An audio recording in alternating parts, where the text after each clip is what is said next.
Bismillahirrahmanirrahim. Alhamdulillahirabbil alamin. Wassalatu wassalamu ala asyrafil anbiya'i wal mursalin Muhammadin wa ala alihi wa sahbihi ajma'in. Amma ba'd ya. Para jamaah sekalian ya, teman-teman ya muslim yang tinggal di Sendai ya, Jepang. Assalamualaikum warahmatullahi wabarakatuh. Ya, alhamdulillah segala puja dan puji kepada Allah. Kemudian salawat dan salam kepada Nabi Muhammad sallallahu alaihi wasallam ya. Insyaallah ya, tema kita ya, sore hari ini memperkuat iman dan imun menghadapi wabah Covid di tengah bulan Ramadan ya. Ya, mudah-mudahan nanti kita bisa perbanyak tanya jawab aja ya, biar lebih komunikatif. Materi mungkin 30 menit aja deh ya. Nanti bisa tanya jawab ya. Baik masalah dalil bisa, masalah kesehatan juga bisa ya, bisa nanya-nanya ya. Terutama di bidang Covid ini ya. Bidang saya di bagian lab. Ya, ini sedang berkembang pesat ya, tentang rapid test, tentang swab, tentang apa, ini bidang saya yang sedang sibuk-sibuknya sekarang ya.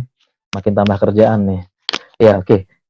Baiklah ya, tentang meningkatkan iman dan imun hadapi wabah Covid di bulan Ramadan. Yang pertama, kita bersyukur dulu ya kepada Allah Subhanahu wa taala karena kita masih dipertemukan oleh Allah di bulan Ramadan, dan ini adalah anugerah yang sangat besar sekali ya. Jadi kita benar-benar bersyukur, ibaratnya kita ini mendapatkan juara ya, mendapatkan suatu hal ghanimah yang berlimpah, kita dipertemukan dengan bulan Ramadan.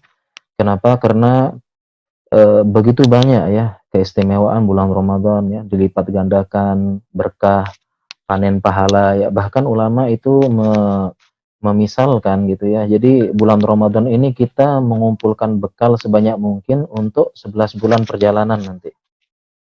Ibaratnya seperti itu. Oleh karena itu, para ulama mengungkapkan ya dalam bahasa Arab, kanu yad'ullaha fi sittati ashhurin ayyulaqqiyahum Ramadan. Ini ungkapan ulama. Jadi para ulama dahulu mereka 6 bulan ya, 6 bulan sebelum Ramadan itu sudah berdoa kepada Allah, ayyulaqqiyahum Ramadan. Semoga saya dipertemukan dengan bulan Ramadan ya Allah. Kapan? Itu 6 bulan sebelumnya. Ibaratnya kalau ada pertemuan, ada mungkin konser bahasanya ya, kalau itu sudah pesan tiket, booking tiket 6 bulan sebelumnya. Minta sama Allah. Kenapa? Karena ini luar biasa ya, kalau waktunya banyak kita jelaskan begitu banyak keutamaan Ramadan, belum lagi Lailatul Qadar ya, kita beribadah selama 83 tahun. Padahal usia kita pun belum tentu sampai 83 tahun ya. Usia kita itu sebagaimana hadis Rasulullah SAW, a'maru ummati ma baina sittina wa sab'in wa aqallu minhum ma yajuzu dzalika. Umurnya umatku ya hanya sekitar 60 sampai 70 tahun. Dan hanya sedikit yang lebih 70. 80, 70 itu sedikit. Dan ternyata ilmu kedokteran membenarkan ini. Umur-umur manusia rata-rata ya kalau enggak 60, 65, 67, 68, 62, 63 itu sudah dipanggil oleh Allah Subhanahu wa taala. Jadi sekali lagi ini luar biasa ya, kita dipertemukan oleh Allah Subhanahu wa taala di bulan Ramadan. Ya, ini benar-benar panen pahala ya, tidak bisa digambarkan.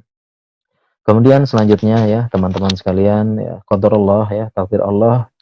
Ya, pada Ramadan kali ini kita dipertemukan dengan musibah oleh Allah ya, wabah corona ya, yang sudah jadi pandemik dan sudah membuat heboh seluruh dunia. Korban begitu banyak, berdampak terhadap ekonomi, sosial, sampai kepada psikologi, banyak yang cemas, banyak yang cerai juga ya, karena di rumah terus ya, akhirnya banyak bertengkar, bosan dengan pasangan. Ini banyak sekali dampaknya ya. Ini adalah takdir Allah. Tapi para jamaah sekalian ya, teman-teman, yang namanya musibah itu pasti ada hikmah ya, pasti ada hikmah, dan semua takdir Allah itu baik. Jadi kita punya akidah semua takdir Allah baik, dan itulah yang terbaik bagi kita. Itu akidah kita, dan pasti ada hikmah. Adapun kita beriman dengan takdir khairihi wa syarrihi, takdir yang baik, takdir yang buruk, atau murrihi wa hulwihi, ada takdir yang pahit, ada takdir yang manis, ya, manis dikenang, pahit dirasakan, itu ditinjau dari kita yang merasakan. Tapi takdir itu pasti baik, ada hikmahnya. Dan salah satu hikmah dari musibah wabah ini, sebenarnya musibah hikmah yang paling besar itu kita kembali kepada Allah Subhanahu wa taala. Jadi musibah wabah ini sebenarnya teguran dari Allah agar kita semua manusia kembali kepada Allah. Ya, kita ingat kita ini punya Rob, punya Allah, dan kita jangan lupa kita ini budaknya Allah. Kita abdun, hamba Allah, amatun, ya, hamba perempuannya Allah. Kita jangan lupa kenapa dengan musibah wabah ini Allah menunjukkan kemahabesarannya, di mana manusia tidak punya lagi tempat kembali kecuali Allah. Dan manusia tidak bisa lagi menunjukkan kesombongannya. Dan tidak bisa berharap sesama manusia. Bahkan sekarang karena begitu bertambah terus ya, di Amerika ya, sudah 10.000 yang meninggal, sekian sudah meninggal, dan akhirnya beberapa tokoh-tokoh dunia, bahkan presiden dunia pun berharap ada keajaiban. Berharap ada kekuatan di luar unsur manusia yang bisa mereda ini, dan ada tempat bersandar, ada tempat berharap terakhir, yaitu siapa? Yaitu Allah. Ya, jadi inilah fungsi musibah yang Allah tunjukkan, tidak ada lagi tempat kembali. Saya kasih contoh, misalnya ada dua contoh, misalnya dulu ada musibah gempa ya, gempa di Indonesia, di beberapa tempat Lombok kena, dan yang paling dahsyat di Palu, sampai ada likuifaksi tanahnya berjalan. Nah, ketika musibah gempa tersebut ya, siapapun saat itu langsung ingat Allah. Baik yang soleh, yang kurang soleh, atau mohon maaf ya, ada yang bejat, yang preman kah, yang nggak pernah sholat, nggak pernah nyebut Allah, atau yang paling zolim sekalipun ya, atau yang paling fasik sekalipun, tiba-tiba ketika tanah bergoncang, bergerak, berjalan, semua langsung menyebut Allah. Astagfirullah, ya Allah, astagfirullah, semuanya. Dan memang fitrah manusia itu memang seperti itu, kembali kepada Allah. Siapapun saat itu, yang nggak pernah nyebut Allah pun langsung nyebut Allah. Ini fitrah manusia agar kita kembali kepada Allah. Ya, dan alhamdulillah sudah mulai banyak yang kembali kepada Allah ya. Kemudian contoh yang kedua lagi saya ceritakan ya. Jadi ada seseorang, dia cerita kepada saya langsung, ya, ada kisah orang naik pesawat. Ya. Kemudian tiba-tiba dia di pesawat tersebut, sebelah kanannya temannya itu beragama Nasrani, sebelahnya lagi ateis. Nah, ketika pesawat itu berguncang dengan dahsyat, kemudian pilot pun mengumumkan ya, cuaca tidak baik ya, bersiap-siap pesawat mengalami masalah teknis ya. Saat itu semua orang berteriak ya, semua orang kemudian merasakan ini akhir hidupnya. Nah, orang ini ya, dia tentunya muslim ya, dia langsung berdoa kepada Allah, langsung dia menyebutkan nama Allah, istighfar. Artinya dia punya tempat kembali, di saat itu hanya bisa pasrah, butuh kekuatan yang lain. Dia berdoa kepada Allah ya, dia astagfirullah ya, la ilaha illallah. Saat itu dia merasakan ketenangan karena ada tempat bersandar, masih ada harapan. Dia pun masih bisa. Begitu juga dengan temannya yang Nasrani sebelahnya, dia lihat juga berdoa menyebutkan Tuhannya tentunya ya. Kemudian sebelahnya temannya ateis hanya bisa panik. Ya, panik, kemudian dia nggak bisa ngapa-ngapain, dia hanya bisa teriak-teriak ya, mau mati begitu. Kemudian alhamdulillah dia ceritakan akhirnya pesawatnya stabil, dan tiba-tiba cuaca stabil kembali. Ya, dan pesawat stabil. Akhirnya pilot pun mengumumkan pengumuman pendaratan darurat ya. Kemudian setelah stabil ya, setelah turun, tiba-tiba yang ateis ini mengatakan, ya, saya lihat kalian ini ya, Kalian yang Islam berdoa ya, saya lihat ya, Nasrani juga berdoa. Saya ateis bingung, saya berdoa kepada siapa? Ya, setelah itu pun dia sadar bahwasanya selama ini dia menyalahi fitrahnya. Dia menyalahi fitrahnya bahwasanya fitrah kita ini butuh Rob, butuh Allah. Nah, demikianlah musibah wabah ini harusnya menegur kita bahwasanya Allah itu ada, kekuatan itu ada, dan saatnya kita kembali kepada Allah ya, tubu ilallah, firru wa firru ilallah ya. Berlarilah kembali menuju Allah, di mana saat ini kita lupa ya, karena kehidupan dunia kita dilalaikan ya, wa gharatkumul hayatud dunya, kita ditipu dengan kehidupan dunia, sibuk dengan kehidupan dunia, cuek dengan agama, tidak mau mempelajari tauhid, tidak mau belajar mengenal Allah, tidak mau dekat dengan Allah, melupakan Al-Qur'an ya, sumber kehidupan kita, melupakan hadis, nggak pernah baca, benar-benar cuek dengan agama. Nah, saatnya kita kembali, ini mengingatkan kita, Allah itu ada, Rob itu ada, kita ini hambanya. Kita suatu saat, kita akan kembali kepada Allah, ya, dalam kehidupan yang selama-lamanya, kehidupan yang abadi selama-lamanya, dan kita akan mempertanggungjawabkan semua kehidupan kita. Setiap detiknya kita akan tanggung jawab depan Allah, akan diadili oleh Allah. Ya, sedangkan kita aja mau maju pendadaran, mau maju skripsi, kita keringat dingin, kita persiapkan segalanya, setiap kata dari skripsi dan tesis kita detailkan, jangan-jangan ditanya, jangan-jangan kata ini ditanya, apa jawaban saya nanti. Ini mengingatkan kita nanti setiap detik dari perbuatan kita, kita akan pertanggungjawabkan dan kita harus siapkan alasannya di depan Allah Subhanahu wa taala. Ya, ini renungan musibah wabah ini, kita benar-benar jangan tertipu dengan dunia dan jangan benar-benar masa bodoh dengan agama dan Allah Subhanahu wa taala. Ini adalah hikmah yang paling besar ya dari musibah wabah ini. Dan alhamdulillah banyak yang sadar, banyak yang kembali ke rumah, dan banyak yang apa namanya kembali kepada Allah ya. Baiklah teman-teman sekalian ya, terkait dengan memperkuat imun dan iman ya di bulan Ramadan. eh, Terkait dengan ini kaitannya erat ya, imun dan iman, terlebih di bulan Ramadan ya. Mungkin teman-teman sekalian banyak yang bertanya ya, banyak yang bertanya ya, apakah ya kita berpuasa nanti akan menurunkan imunitas kita? Ini pertanyaan yang dulu paling banyak ditanyakan ya. Sehingga sempat ada usulan ya, ada usulan, ada selentingan ya. Kalau bisa selama Ramadan ada fatwa supaya kita mendapatkan rukhsah tidak berpuasa di bulan Ramadan karena sedang musim wabah ya. Jawabannya sebenarnya ini tidak perlu. Kenapa? Karena puasa ini tidak menurunkan imunitas kita. Bahkan kalau kita melaksanakan ibadah puasa sesuai dengan sunnah-sunnah Rasulullah SAW, justru akan bermanfaat bagi tubuh, bermanfaat bagi kesehatan, dan meningkatkan imunitas kita dengan puasa. Kalau kita menjalankan sesuai dengan sunnah-sunnah. Ya, kita berbicara dulu tentang sunnah-sunnah. Jadi itulah agama Islamnya ini, Masya Allah agama Islam, dan kita sekali lagi kita bersyukur kepada Allah ya. Kita lahir sudah Islam ya. Kadang-kadang kita sedih ya, lihat yang belum dapat hidayah Islam, belum dapat hidayah sunnah ya.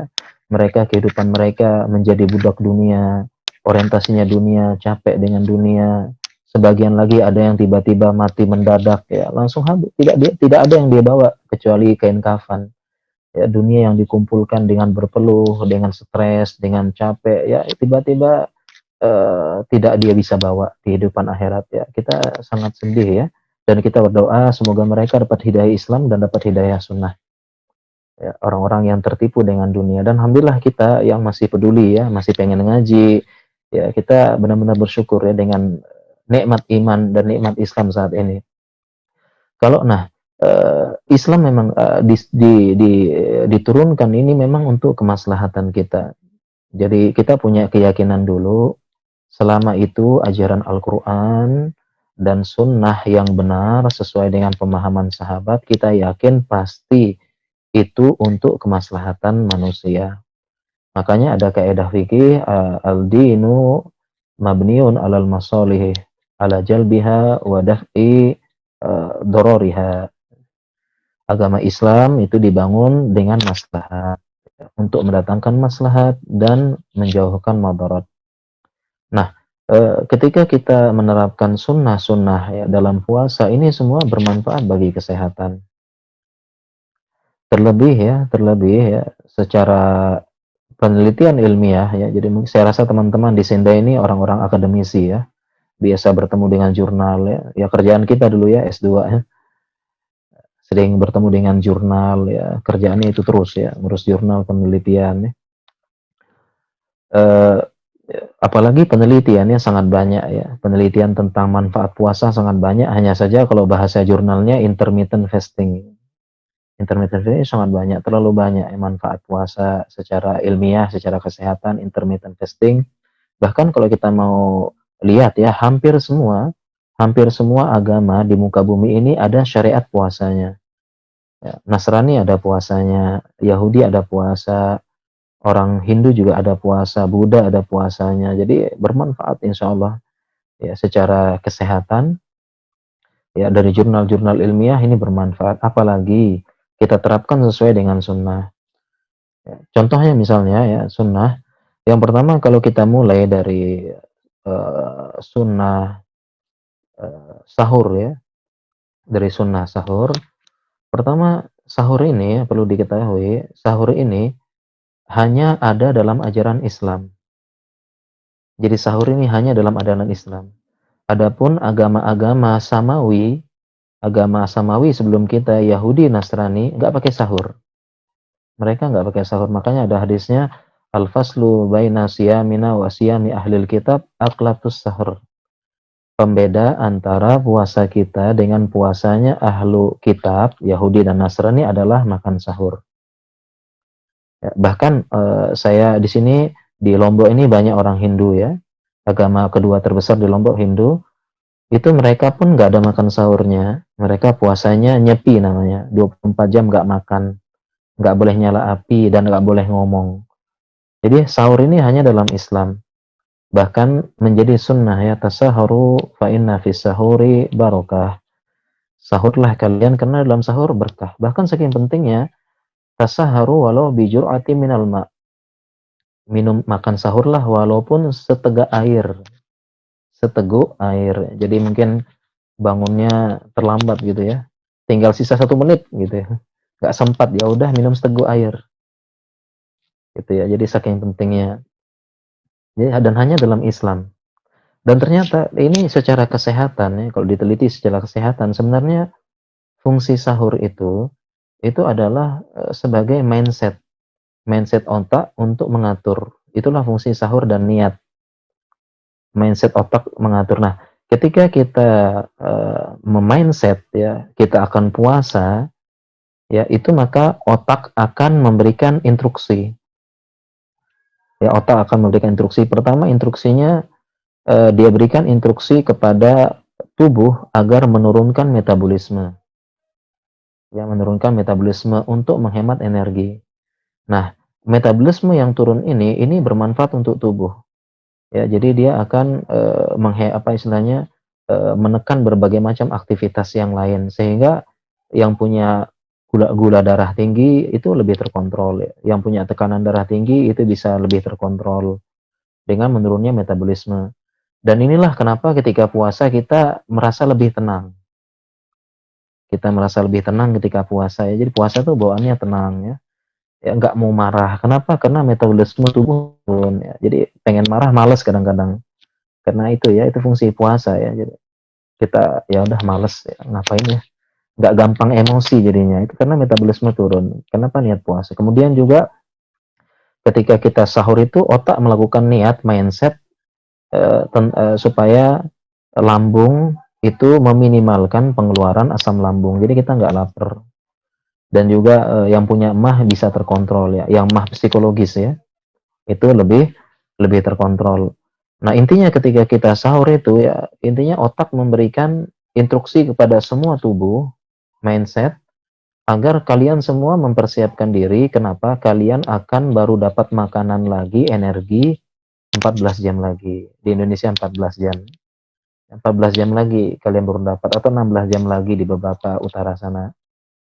Ya, nah, jadi itu fungsi apa, sahur. Makanya Islam menganjurkan sahur, dan hanya pada Islam yang ada, dan ternyata secara kesehatan bermanfaat kita sahur. Ya, makanya coba ya, ada orang ya kadang-kadang makan sahur, tadi hanya minum air, tapi dia berniat, atau cuma makan berapa butir kurma, dia kuat menjalani hari. Jam 8, jam 9 nggak lapar. Tapi beda dengan orang yang mungkin dia habis subuh makan mungkin ya. Jadi sebelum subuh makan, tapi nggak niat. Nanti jam 9 lapar lagi. Padahal dia makan juga dekat-dekat jam sahur ya. Tapi karena nggak niat, jam 9, jam 10 dia sudah lapar. Ya, ini kan luar biasa ya. Nah, demikian juga ya, contoh lagi, contoh dalam Islam kalau kita menerapkan sesuai sunnah lagi adalah kita sunnah agar menyegerakan berbuka dan mengakhirkan sahur ya.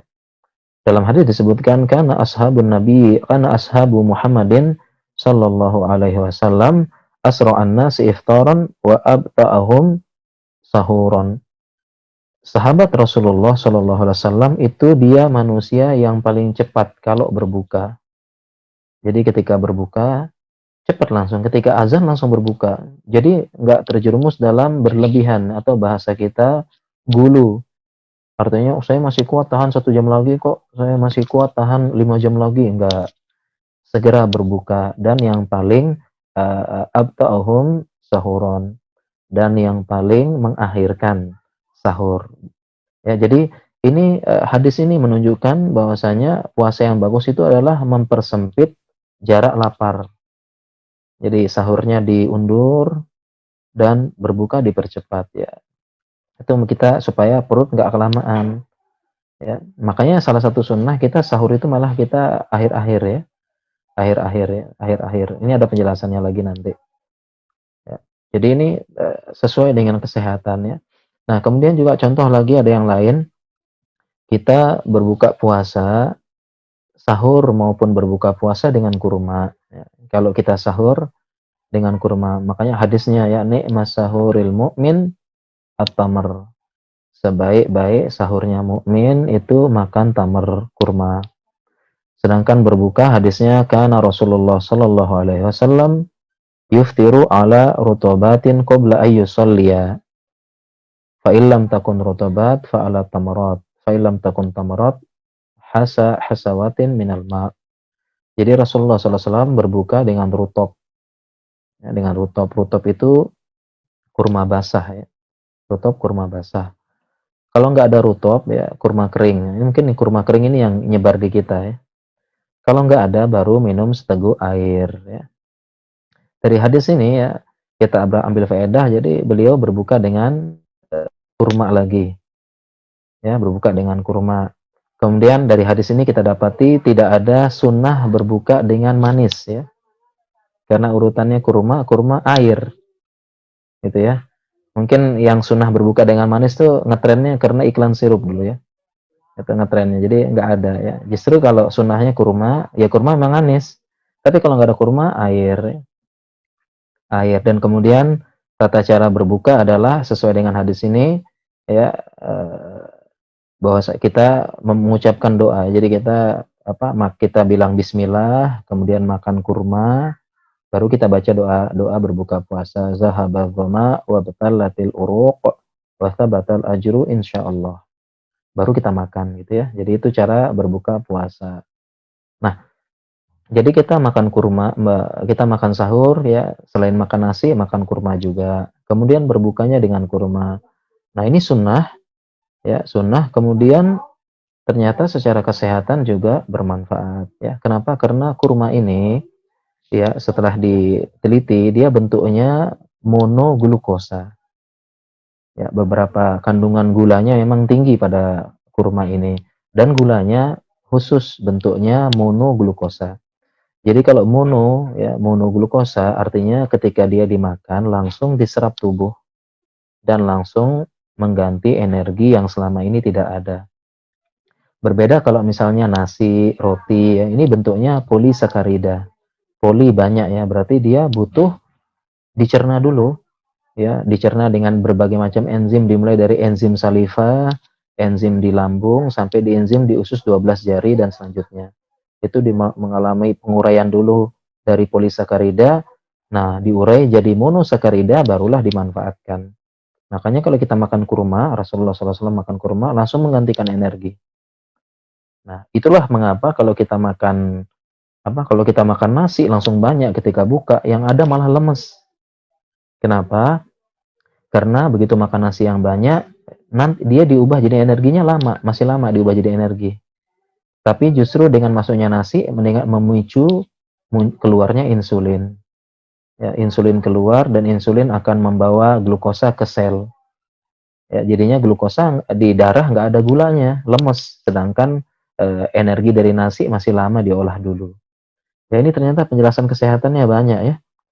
Jadi ringkasnya ya teman-teman sekalian, kalau kita ya melaksanakan puasa ini ya dengan sesuai sunnah ya, kemudian memperhatikan gizi dengan gizi seimbang ya, protein ya, kita minum vitamin ya, makan sayur, makan buah-buahan ya, kita cukup, insya Allah ini akan memperkuat imun dan kita akan ya mendapatkan berbagai macam manfaat kesehatan dengan kita berpuasa.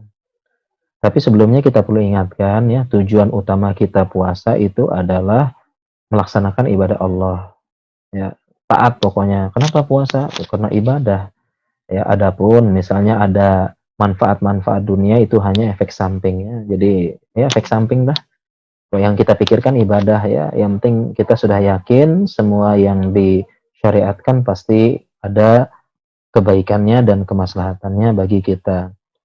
Ya, oke. Kemudian satu tema lagi ya sebelum kita tanya jawab ya. Harapannya tanya jawab nih biar lebih komunikatif ya dok ya. Soalnya ya.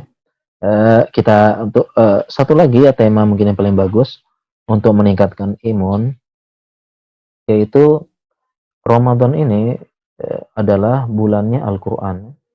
Sebagaimana dalam Al-Quran, Syahrul Ramadan alladzi unzila fihi Al-Quran. Bulan Ramadan, bulan diturunnya Al-Quran, dan terlalu banyak riwayat-riwayat yang menyebutkan bahwasanya Rasulullah SAW dan para sahabat memperbanyak membaca Al-Quran di bulan Ramadan.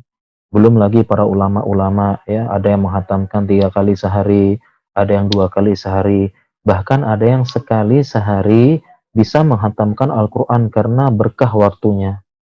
Waktunya berkah, sehari sekali. Bulan Ramadan bahkan sebagian ulama yang mengurangi majelis ilmunya, berhenti ngajar. Kenapa? Ini bulannya Al-Quran. Bulannya kita membaca Al-Quran, dan ingat, Al-Quran ini petunjuk, ya, hudal linnas. Ya, dia petunjuk, dan yang namanya petunjuk, hendaknya kita jangan baca aja. Kita usahakan baca terjemahnya juga, kalau bisa kita baca tafsirnya.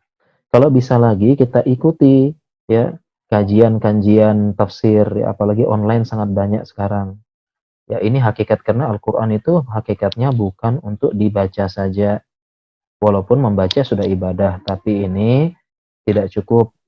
Kita harus belajar juga ya, belajar tafsirnya, belajar ininya, dan jadi renungan ya. Mudah-mudahan kita juga semangat belajar bahasa Arab ya, supaya kita memahami Al-Qur'an, memahami sunnah ya, memahami ini. Dan katanya Umar ya, ta'allamul lughatal arabiyyah fa innaha juz'un min dinikum.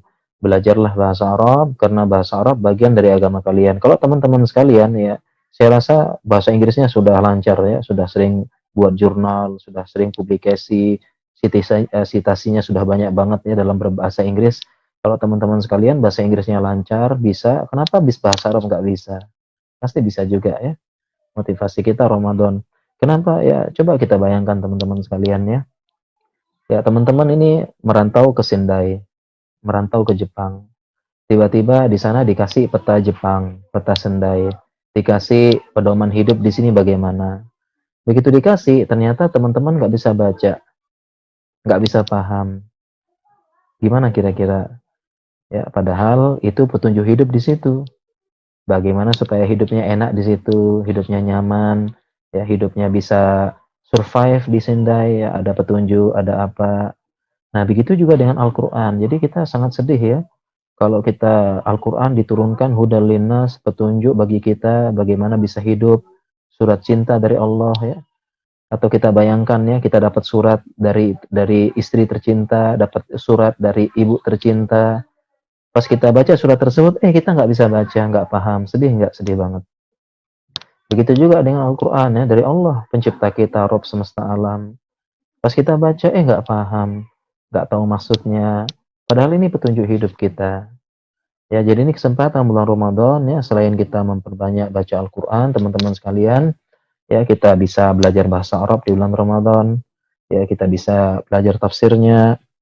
Ya, kemudian kita mengikuti kajian. Ya, mudah-mudahan kita semua bisa memahami Al-Qur'an dan Sunnah dengan cara yang baik ya. Ya, sebagaimana kita mau buat tesis ya, ada jurnal nggak paham ya, kok bahasa Jerman, bahasa ini kan sayang banget gitu. Ya, nah mumpung bulan Ramadan ya, jadi kita sibukkan dengan membaca Al-Qur'an. Kenapa? Apalagi di musim wabah. Kenapa? Karena Al-Qur'an ini selain bacaan, dia juga adalah obat. Sebagaimana firman Allah, "Wa nunazzilu minal Qur'ani ma huwa syifaa'un wa rahmatul lil mu'minin." Kami turunkan Al-Qur'an ini sebagai obat dan rahmat semesta alam. Para ulama menjelaskan Al-Qur'an ini selain obat penyakit hati, juga obat penyakit fisik, ya. Jadi dia juga bisa mengobati penyakit fisik, ya. Terlalu banyak hadisnya menjelaskan seperti ini. Mengobati penyakit fisik, banyak yang sembuh, atau bahasa kita dengan ruqyah. Jadi kita baca ya Al-Qur'an, perbanyak di bulan Ramadan, menyembuhkan hati kita yang sakit ya, hati kita yang keras, hati kita yang sudah membatu ya. Ya, masih kita tidak memperdulikan akhirat ya.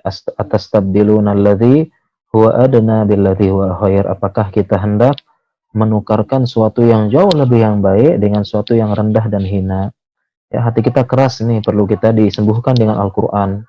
Kita baca terus ya, di-recharge terus hati kita ya, setelah banyak maksiat, banyak dosa ya, banyak lalainya, kita berbanyak terutama di bulan Ramadan ya, menyembuhkan penyakit hati dan penyakit fisik ya. Mudah-mudahan dengan baca Al-Qur'an kita dijauhkan dari wabah. Kemudian juga teman-teman sekalian, dengan membaca Al-Qur'an ya, kita akan disibukkan dengan Al-Qur'an, dan kita akan mengurangi membaca berita tentang corona dan Covid.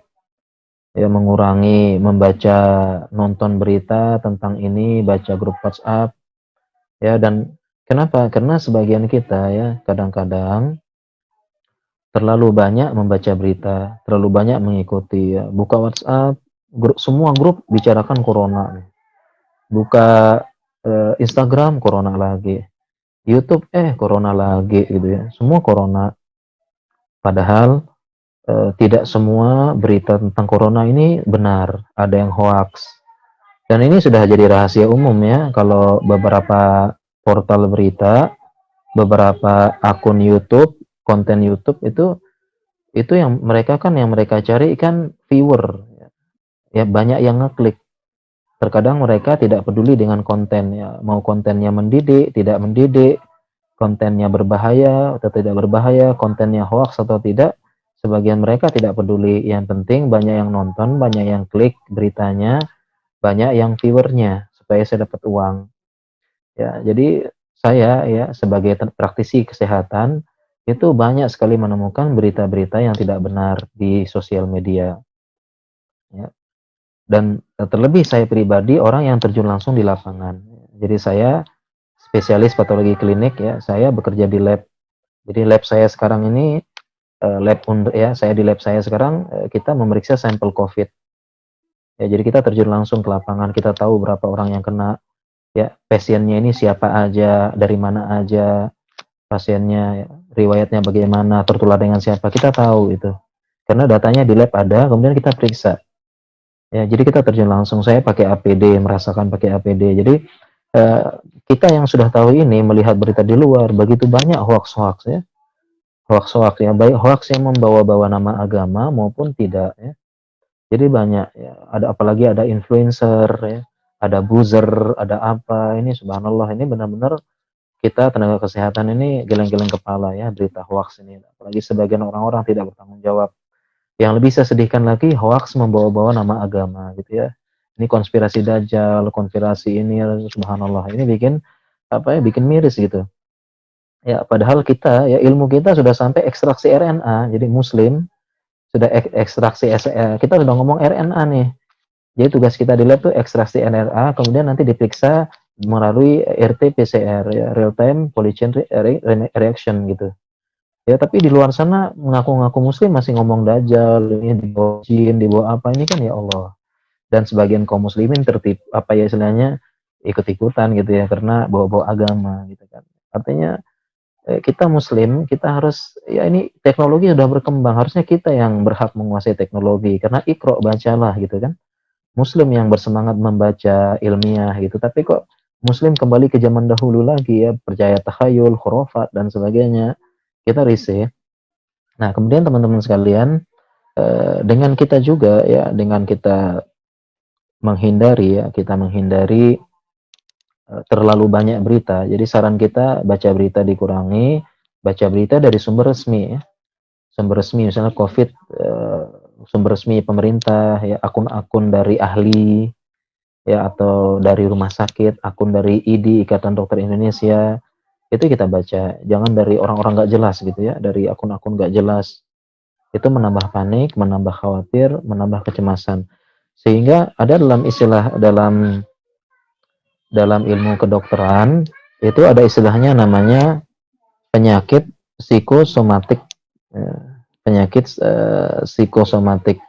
Apa itu penyakit psikosomatik? Ya, penyakit psikosomatik ini penyakit ya, gambaran ringkasnya sih buat orang awam sebenarnya sakitnya nggak ada, tapi dia merasakan sakit. Ini namanya sakit psikosomatik. Jadi kebanyakan orang ketika baca berita ya, tentang corona, gejala corona, sesak napas, pusing, kemudian tenggorokan gatel dan sebagainya. Setelah baca berita itu, tiba-tiba tenggorokannya gatel, tiba-tiba pusing, kok tiba-tiba sesak ya? Jangan-jangan saya corona, jangan-jangan saya kena. Ini namanya penyakit psikosomatik. Ya, beberapa orang kena, keluarga saya ada yang kena nih. Dan saya terus terang aja ya, banyak dapat ya. Ini saya tiba-tiba dok, saya demam, saya begini, apa ya, corona enggak gitu ya. Keluarga juga begitu ya. Ini kok sesak, ini corona enggak ya. Anak saya demam, batuk-batuk gitu ya. Corona enggak, takut saya gitu. Tapi saya bilang ya, ini kebanyakan baca berita. Selama tidak ada kontak dengan pasien, tidak pergi jauh-jauh gitu ya, di rumah aja. Ya ini lagi musim batuk pilek ini. Ya memang enggak gitu ya. Akhirnya tenang. Jadi kita teman-teman sekalian ya, kita memperkuat imun dan iman ini baca Al-Qur'an lah. Ya, di Ramadan perbanyak baca Al-Qur'an ya, baca tafsirnya, belajar bahasa Arab ya. Kemudian jangan khawatir ya teman-teman sekalian, ini yang terakhir ya sebelum tanya jawab, jangan khawatir yang Ustadz saya masih belepotan nih bacanya ya, makharijul huruf nggak bener ya, tahsinnya masih kacau, tajwidnya masih nggak bener. Ini gimana dong baca Al-Qur'an? Nah, jawabannya adalah jangan khawatir ya, yang penting kita ada niat belajar terus. Ya, kita memang harus belajar Al-Qur'an, kita baca, tunaikan hak setiap huruf. Ya, makharijul hurufnya harus bagus. Ya, kemudian apa namanya, hak-hak huruf itu kita tunaikan dan kita harus baca sesuai dengan eh, sesuai dengan tahsinnya ya. Selama kita masih belajar, kemudian kita membaca Al-Qur'an masih belepotan, banyak yang salah. Nah, justru orang yang seperti ini pahalanya dua, lebih banyak pahalanya malah orang yang sedang belajar, proses belajar, kemudian dia baca Al-Quran. Ini pahalanya dua. Kenapa? Karena Rasulullah SAW bersabda, "Walladzi yaqra'ul Qur'ana wa yatata'ta'u wa huwa alaihi syaqun lahu ajron." Ini hadisnya. Dan orang yang membaca Al-Quran, kemudian dia wa yatata'ta'u. Ya ta itu artinya dia agak sulit baca ya, belepotan bacanya. Atau mungkin yang dimaksud dengan ini adalah karena dia orang ajam. Orang ajam ini orang non Arab bahasanya. Karena, sebagian orang ajam ya, orang non Arab itu lahjahnya, lidahnya berbeda. Kayak misalnya kita di Jawa dulu, orang bilang ain itu nga, jadi mereka baca alhamdulillahirabbil ngalamin gitu ya, itu bacanya begitu. Nah justru yang seperti ini selama dia belajar, dia dapat 2 pahala. Kenapa? Dia yatata wa huwa alaihi syak. Dia sulit baca, kenapa? Memang lahjahnya susah diubah, sulit diubah lahjahnya itu loh. Apa namanya, lahjah kebiasaannya, sama kayak orang Jepang ya, katanya orang Jepang bahasa Inggrisnya sulit. Ya mereka ngomong bahasa Inggris agak agak belepotan orang Jepang, bener nggak ya? Katanya begitu. Kenapa? Karena memang, lahjahnya orang Jepang itu sulit untuk ngomong bahasa Inggris. Ya aneh didengar gitu. Nah, demikian juga begitu ya dalam baca Al-Qur'an ya. Jadi teman-teman sekalian, nggak apa-apa tetap semangat baca Al-Qur'an walaupun belepotan, yang penting masih niat belajar ya, adalah seminggu sepekan sekali ya belajar tahsin ya, atau berapa pekan sekali belajar tahsin sempat, yang penting masih proses belajar. Ya selama belepotan itu bacanya dapat 2 pahala, wallahu ajran ya. Oke teman-teman sekalian ya, nggak terasa tinggal 10 menit ya. Saya cukupkan materinya mungkin ya, kita mungkin tanya jawab, mungkin teman-teman di sana siap-siap berbuka ya. Oke. Ya oke Dok ya, Dok Dimas saya cukupkan ya.